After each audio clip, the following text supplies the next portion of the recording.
भाई मनी सिंह दे पैर कट दिते ने, हथ कट दिते ने, गर्दन दी वारी। ते भाई साहब जपजी साहब दा पाठ किसी धुन दे कर रहे सन, मस्ती दे सिर्फ 3 पौड़ियां रहिंदियां सन ते सलोक रहिंदा सी।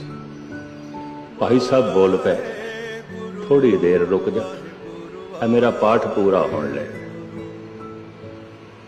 मुकम्मल होने ले, क्योंकि जीवन एक साज है, ते साज ना रहा तो मैं वो पाठ नहीं कर सकांगा। तू गर्दन कटनी है कट, पर थोड़ा जा रुक जा। जलाद कहंदा है मैनू इजाजत नहीं इस तरह, मैं नहीं रुक सकता। वार कीता, गर्दन धड़ तो अलग कर दी।